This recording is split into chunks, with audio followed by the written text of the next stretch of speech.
Salut tout le monde, c'est Progs et du coup dans cette vidéo on va voir ce que c'est les L-values, les R-values, les références vers des L et R-values, ainsi que std-move et std-forward.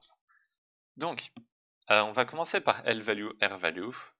Un exemple tout simple, ici 0 c'est une R-value et I c'est une L-value. L pour left et R pour right, du coup droite et gauche. Du coup en fait en général les L-values c'est ce qui va porter un nom et ce qui va être à gauche, du coup dans ce cas-là I. Et les R-values, c'est ce qui ne va pas porter de nom de variable, hein, et qui va être souvent à droite, comme 0 ici. Maintenant, du coup, ça c'est assez utile pour les références, hein, sinon ça servirait à rien, hein, on est d'accord. Enfin, pas à grand-chose en concept, à part pour les compilateurs. Mais du coup, maintenant, on est d'accord qu'ici on peut faire une référence vers i, et qu'après on peut modifier ou afficher i comme on le veut. Quand on lance le programme, ça fonctionne, il n'y a pas de problème, tout va bien. Maintenant, on peut essayer de faire une référence vers une R-value. Donc le problème, c'est que si on met i, on est d'accord, c'est une L-value. Et du coup, le compilateur va nous dire que on ne peut pas faire une référence vers une R-value, sachant que i n'est pas une R-value. Donc, à la place de i, on peut mettre 4 par exemple. Et quand on lance, cette fois-ci, ça va marcher, ok? Du coup, là, on peut mettre vraiment qu'un nombre, hein. Donc après, on peut tenter de modifier rref si on veut, en mettant par exemple 3. Mais comparé au L-value, en fait, si on modifie le 4 ici, il n'y a aucune autre variable qui est au courant que ce 4 existe, si vous voyez ce que je veux dire. Et en fait, ça revient exactement à faire ça. Voilà. La seule différence, du coup, c'est que là, on peut pas faire... Enfin, maintenant, on peut faire rref égale lref. Ok, ça, c'est la seule différence. Et du coup, sinon, c'est exactement pareil. On a une variable rref ici. Et aussi, rref, du coup, c'est une référence vers une r-value. Mais rref, en soi, ça a un nom. Du coup, rref, c'est une l-value. Ok. Ça, c'est une r-value. Ça, c'est une référence vers une r-value. Mais c'est une l-value aussi. Ok. Alors, pourquoi je vous raconte tout ça? Parce que c'est assez utile pour les fonctions surtout. Imaginons ici qu'on a une fonction foo qui prend en argument une référence normale. Et ici, on va afficher du coup lref, référence vers une l-value. Et maintenant, on va faire la même chose, mais pour les r-values. Voilà. Et du coup, ce qui va nous intéresser maintenant, c'est quand on va appeler ces fonctions. Si on appelle ça avec i, alors ça va appeler la fonction avec lref. Voilà, ça affiche lref. Si on affiche, ou plutôt si on appelle la fonction avec rref, du coup une référence vers une r-value, ça va toujours nous appeler la fonction l-référence.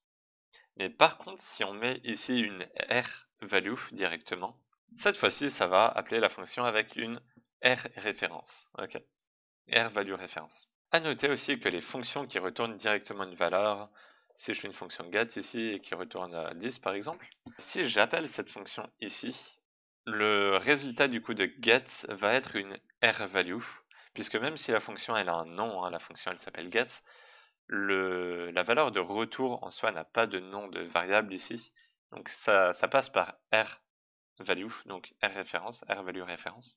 Et maintenant, un truc assez intéressant, c'est, imaginons ici, j'ai une fonction qui s'appelle bar, qui prend ici une référence vers un int. En fait, je vais juste faire un copier-coller, ça va être plus facile. Bam, on va appeler ça bar, et du coup, r-value, l-value. Ok, on va juste mettre bar. Voilà. Imaginons maintenant que ici j'appelle bar avec la même variable qu'en haut, on va juste passer i comme ça. Voilà, comme ça, ok, on fait exactement la même chose dans les deux, la seule différence c'est l'argument en entrée. Maintenant, si du coup L-value, R-value, si on lance, on va voir que les deux vont appeler bar L-ref, ok? Alors pourquoi ça? Parce que comme je vous l'ai dit plus tôt, ici, ça c'est une référence vers une R-value, mais du coup, c'est devenu en fait une L-value, ok? Ici c'était une R-value, mais quand on rentre dans la fonction, là, c'est une L-value puisque ça porte un nom, ok? Et du coup, là, le dilemme, c'est pour appeler la bonne fonction, hein. Imaginez, vous voulez faire un truc que pour les R-values. Comment est-ce que vous faites? Eh ben, vous pouvez cast, ok? Il y a un truc qui s'appelle std-move. Donc, paf. Maintenant, si on lance, on va voir que ça va une fois appeler LRF et la deuxième fois RRF. Ok. Donc stdmove en fait c'est juste un static cast. Tac, comme ça normalement. Normalement si je lance, voilà, ça appelle toujours les bonnes fonctions. Donc quelle est cette magie noire? C'est juste un cast, c'est juste pour appeler le bon constructeur, hein. C'est juste du coup, ce que va retourner static cast, ça va être une R-value. Si j'essaye de faire comme ça, je vous avoue que j'ai jamais fait. Ok, ici ça va du coup faire par L-value, donc appeler cette fonction-là. Et du coup, à quoi ça sert de faire ça? De faire des static cast ou plutôt des stdmove comme on fait couramment. On peut regarder d'ailleurs à l'intérieur. C'est exactement la même chose. C'est un static cast avec double référence. Le seul truc ici, c'est qu'on remove du coup la référence. Mais bon, c'est la même chose. Et du coup, à quoi ça sert tout ça? Je vais vous le dire dans très peu de temps. Juste avant, je vais vous montrer un autre truc assez intéressant. Ok, imaginons maintenant on n'a plus que le foo qui prend une référence normale. Si on lance, ici ça nous met qu'on ne peut pas convertir la R-value, plutôt on ne peut pas appeler la fonction avec une R-value ici. Ok. Maintenant, imaginons je commente l'autre fonction. Maintenant ça va mettre qu'on ne peut pas appeler foo avec une L-value ici. Mais on peut faire une fonction qui prend les deux en compte sans faire de template et c'est juste une const référence, ok? Parce que du coup, une const référence, ok, bar du coup on va enlever, voilà. Du coup, une R-value c'est censé être quelque chose qui disparaît quasiment instantanément et du coup quelque chose qu'il faut consommer en guillemets. Une L-value ça va être quelque chose qui va rester, ok? Mais du coup, une référence const, par contre, que ce soit une R-value ou une L-value, en fait, on va y accéder de la même façon. On va que lire des données dessus et on va faire des choses possiblement avec. Et du coup, dans ce cas-là, les deux marchent. C'est pour ça que les constref, c'est bien et c'est pour ça que c'est important de mettre const dans certaines de vos fonctions. C'est parce que sinon, bah, ça va pas marcher dans certains cas qui sont quand même assez simples. Et maintenant, on va vraiment voir pourquoi les R-values, on va les traiter différemment des L-values. On va pour cela aller dans la classe foo, ou plutôt big array. Du coup, c'est un gros tableau. Là, on a un pointeur qui pointe vers 1000 éléments, hein, et du coup, on a désactivé la copie pour cette classe parce qu'on n'a pas envie de copier à chaque fois 1000 éléments. Donc maintenant, imaginons que ici, on a une liste, ok, une liste de big array. Imaginons on a une fonction do something qui fait quelque chose, hein, qui rajoute par exemple à une liste de big array un élément. Donc voilà, on prend la liste en argument. Tac, ici, on appelle la fonction. On passe la liste correspondante ici. Et maintenant, notre but, ça va être d'ajouter à la liste un élément, donc avec un pushback. Puisque, en gros, imaginons, notre but, ça va être de rajouter un élément qu'on va modifier ici. Imaginons, on a big array A ici. Et ici, on fait, par exemple, le troisième élément du coup de A va être 6. Ok. Si on fait ça, du coup, on ne peut pas se permettre de faire un non-placeback ou de mettre directement ici. Enfin, en vrai, on pourrait faire un non-placeback et modifier après, mais imaginez on fait comme ça. Dans ce cas-là, du coup, si on met A ici, ça va fonctionner par copier et du coup, ça va nous dire que, déjà, ici, on enlève la référence et du coup, là, ça va nous dire qu'on ne peut pas copier puisque le constructeur par copie a été désactivé.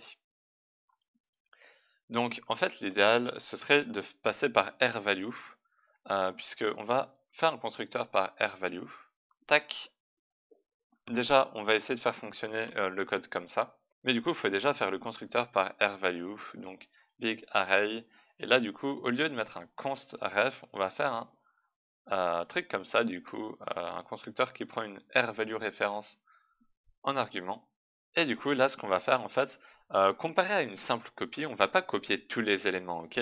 On va faire comme si le nouveau big array va consumer l'ancien. C'est-à-dire qu'ici, f, ce sera égal au pointeur de r. Et ensuite, pour pas que ça delete deux fois le même pointeur, on va faire r r.f égale nul ptr. Ok, du coup, on va rendre l'ancien big array invalide.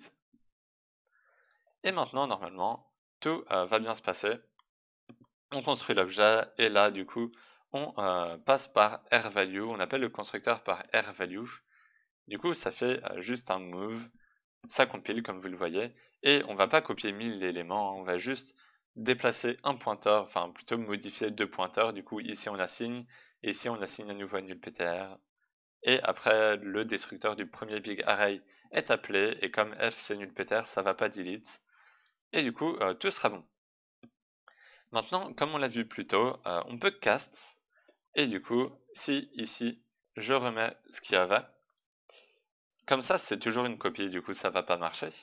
Mais par contre, on peut maintenant cast avec stdmove, et maintenant, du coup, ça va devenir une rValue, et du coup, ça va consommer l'ancienne valeur, hein, comme je vous l'ai dit plus tôt. Puisque du coup, une rValue, c'est censé être quelque chose qui disparaît instantanément, donc voilà, maintenant on la consomme. Et du coup, ça veut dire que si on essaye d'accéder à A plus tard, le tableau sera, enfin plutôt le pointeur pointera vers nul, du coup on pourra accéder à aucun élément, ce sera pas valide, et c'est exactement ce qui arrive avec std unique ptr par exemple, ou tous les trucs qui surchargent le constructeur par move ou l'opérateur égal par move. Donc voilà, ça sert à ça, et après ça peut servir à d'autres choses, hein. Enfin, ça peut servir à la même chose plutôt, mais cette fois-ci avec l'opérateur égal. Donc imaginons on a un std vector ici de big array. Et maintenant, imaginons on fait un b.onPlaceBack déjà. Paf, du coup là, b contient un élément. Et imaginons maintenant on récupère cet élément, du coup le premier élément. Et que là, on va construire un big array qu'on va appeler bébé. On va pas s'embêter. Si on tente ça, du coup, ça va tenter de copier dans le tableau, dans le std vector. Mais du coup, si on fait par stdmove, bb va devenir invalide. Et par contre, on pourra bien mettre en gros bb à l'intérieur du tableau. Donc voilà, là, ça met que le constructeur, plutôt l'opérateur égal par move n'est pas défini.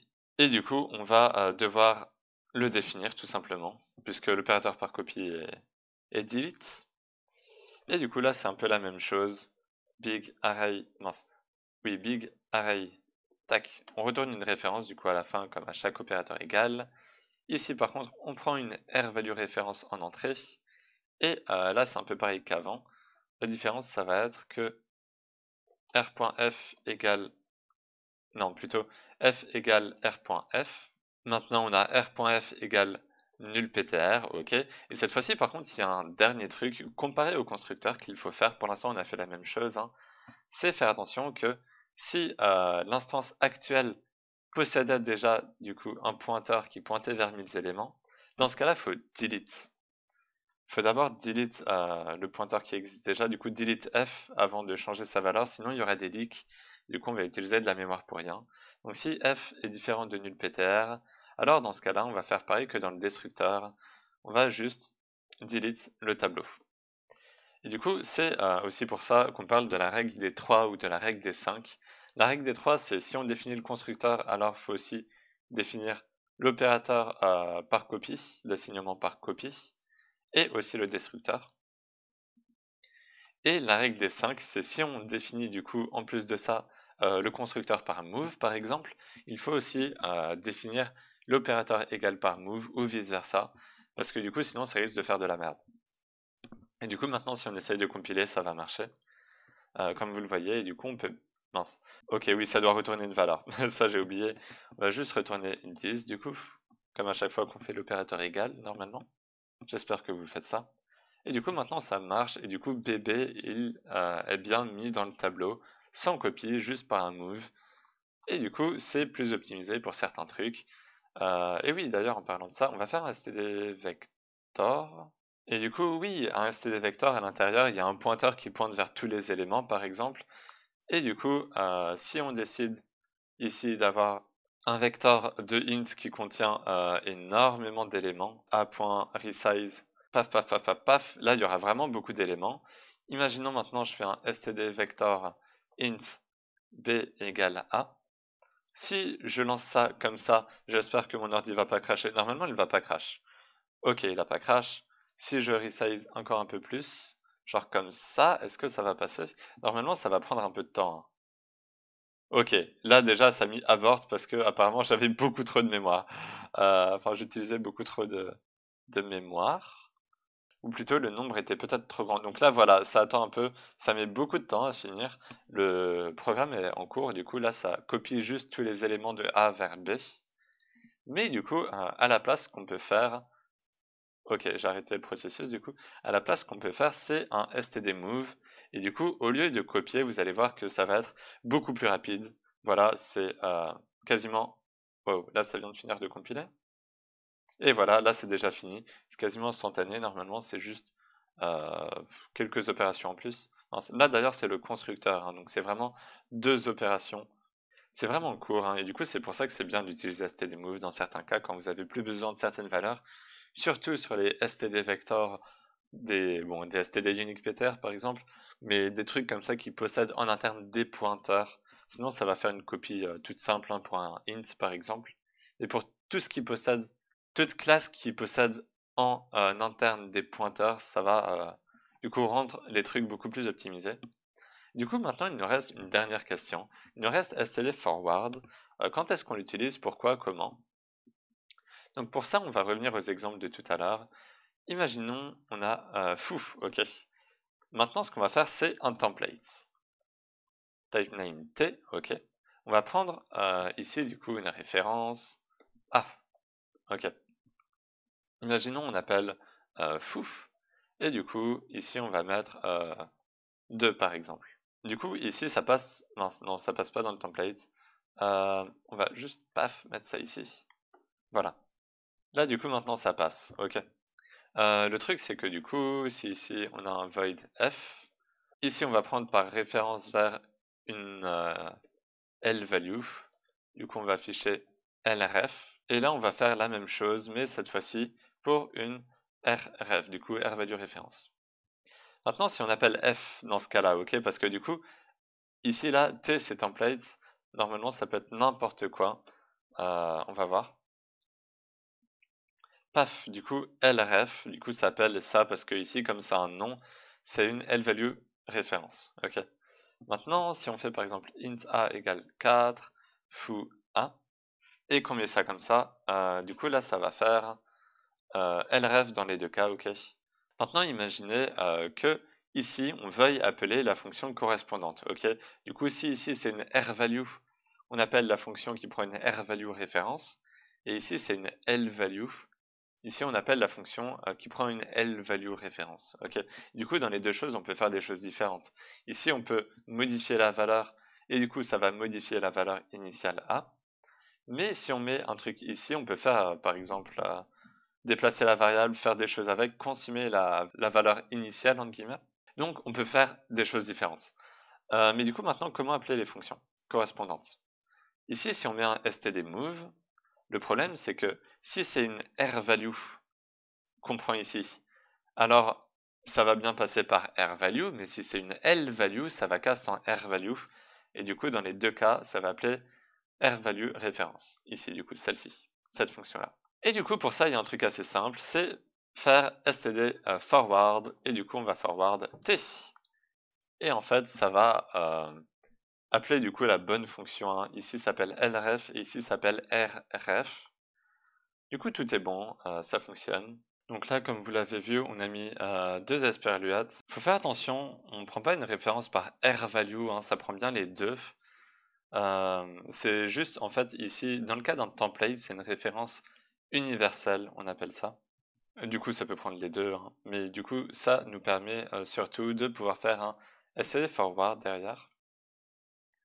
Et du coup, std forward nous permet d'appeler la bonne fonction, la fonction correspondante, et du coup, d'optimiser comme on veut, etc. derrière. Donc si vous êtes intéressé de pourquoi ça c'est une référence universelle, regardez un peu sur Google en vrai. Mais voilà, du coup, c'était un peu tout. Merci d'avoir regardé. J'espère que vous avez compris. Et si vous avez des questions, n'hésitez pas à les poser dans les commentaires. Je serai là pour y répondre. C'était Progs. Bye bye.